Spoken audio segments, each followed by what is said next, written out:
Mamma savu mazuli var zīdīt dažādās pozās. Svarīgi, lai abi, mamma un bērns, zīdīšanas laikā justos ērti.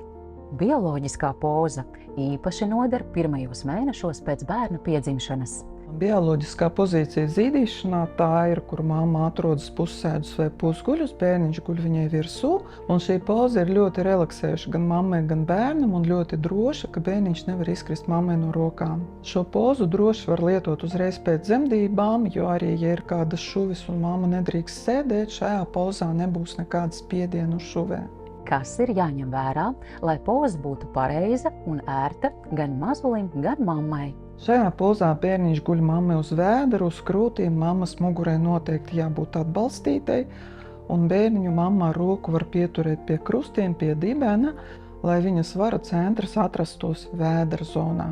Šajā pozā bērnam ieslēdzas meklēšanas refleks, kas ļauj viņam būt vairāk koordinētam un maksimāli efektīvi satvert krūti. Bērns var rāpties, viņš var taustīties ar rokām, viņš var meklēt krūtsgalu un satvert maksimāli dziļi. Īpaši noderīga šī poza varētu būt pirmajos mēnešos pēc dzemdībām, tad, kad bērnam vēl nav apzināta koordinācija, un tāpēc meklēšanas refleks palīdz viņa ķermenim maksimāli ērti iekārtoties pie krūts. Viņš vēl nevar apzināti izmainīt pats savu pozu. No bioloģiskās pozas mazulis un mamma var pāriet uz citām ērtām zīdīšanas pozām. Viena no tām ir sēdus poza. Sēdus pozā mamma sēž taisni, bērniņš guļ šķērsām uz viņas vēdera, saglabājot ciešu kontaktu.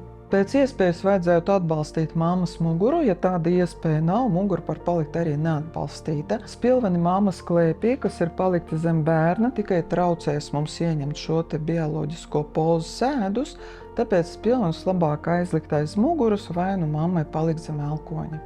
Stāvus poza. Mamma no sēdus pozas var arī pāriet stāvus pozā, bērniņam nekas daudz nemainīsies. Viņš tāpat turpinās balstīties uz mammas vēderu, saglabājot ciešu kontaktu. Stāvus pozā mamma var būt mobīla un pat staigāt ar bērnu pie krūts. Sānguļas poza. Mamma guļ uz sāna, bērniņš guļ ar vēduru pret mammu, arī uz sāniņa. Bērniņu vajadzētu pozicionēt apmēram ar degunu pret krūtsgalu, lai tad, kad viņš sāks meklēt krūti, viņam būtu iespēja piepacelt nedaudz galviņu uz augšu, tad viņš varēs atvērt platāku mutīti. Jāpievērš uzmanība, lai bērniņš būtu ciešā kontaktā ar mammu, lai viņš nezaudē krūti, tāpēc iespējams viņu vajadzēs pieturēt pie pleciem, bet nekad neturam pie galvas, jo spiediens uz pakausi sasprinzinām muskuļus un bērnam grūti zīst. Mammai vajag ērtu spilvenu zem galvas, svarīgi neuzgulties uz to spilvenu ar plecu, tikai galvu. Labi ir atbalstīta mugura, lai ķermenis varētu atbrīvoties, un arī ērts neliels spilventiņš starp ceļiem, tas atbrīvo krustu daļu. Šī poza ir ļoti ērta gan pa nakti gulēšanai kopā ar bērnu, gan arī pa dienu mammas atpūtai zīdīšanas laikā. Poza no sāna jeb no paduses. Pozu no sāna es iesaku ļoti reti. Tā varētu noderēt mammai ar ļoti lielām krūtīm, ja citas pozas viņai nesanāk. Atsevišķos gadījumos pie piena sastrēgumiem vai varbūt pie ļoti sāpīgas zīdīšanas, lai drusciņi dotu atslodzi krūtsgalam. Pozei no sāna ir svarīgi piemeklēt pietiekami stabilus spilvenus, lai bērniņu varētu iekārtot tieši pret mammas krūti, lai mammai nav jāliecas uz priekšu, un lai šī bērna pozīcija uz spilveniem turpmāk nemainītos.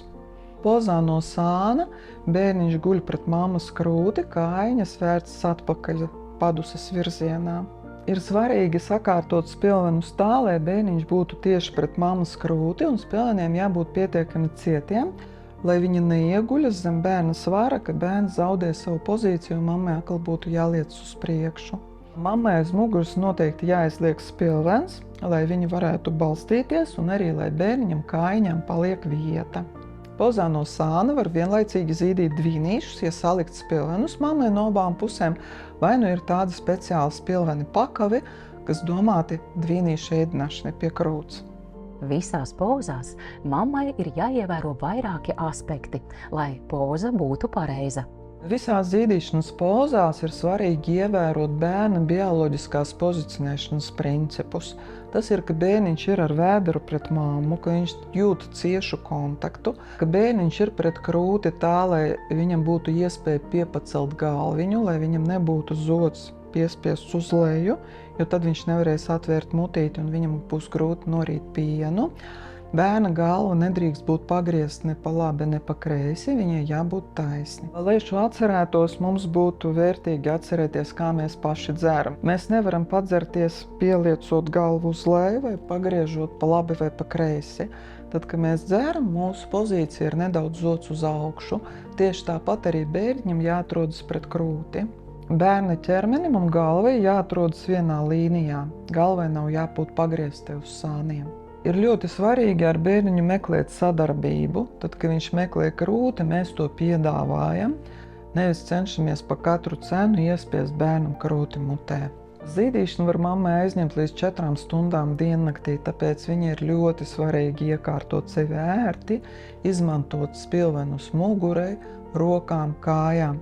Zīdīšanas laikā mammai ir iespēja atpūsties.